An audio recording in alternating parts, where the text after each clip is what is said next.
Assalamualaikum warahmatullahi wabarakatuh. Siswa-siswa kelas 8, hari ini kita akan membahas soal-soal PTS PKN. Mari kita bahas bersama-sama ya. Soal nomor 1. Rumusan atau pedoman kehidupan berbangsa dan bernegara bagi seluruh rakyat Indonesia yang diformulasikan dalam 5 sila atau asas merupakan pengertian dari jawaban yang betul adalah A. Pancasila.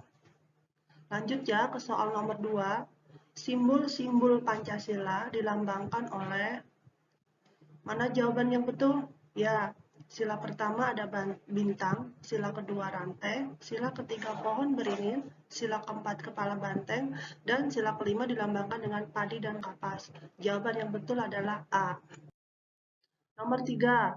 Makna yang terkandung dari simbol yang dilambangkan oleh pohon beringin dalam sila ketiga adalah jawaban yang betul apa? Ya, A. Adanya rasa persatuan dan kesatuan yang kuat dari masyarakat Indonesia. Lanjut ya, ke soal nomor 4. Pancasila digunakan sebagai dasar untuk mengatur penyelenggaraan kehidupan berbangsa dan bernegara. Hal ini merupakan fungsi Pancasila sebagai mana jawaban yang betul? Jawaban yang betul adalah A. Pancasila digunakan sebagai dasar negara. Lanjut ke pembahasan berikutnya.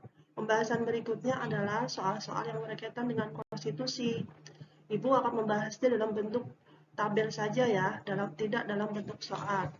Coba kalian perhatikan macam-macam konstitusi.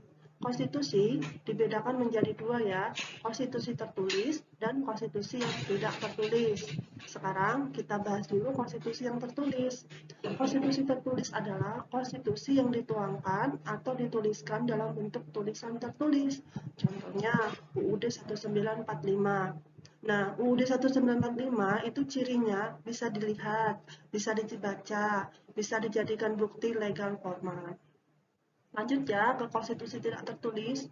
Konstitusi tidak tertulis adalah konstitusi yang tidak dituangkan atau tidak dituliskan dalam bentuk tulisan tertulis. Contohnya konvensi.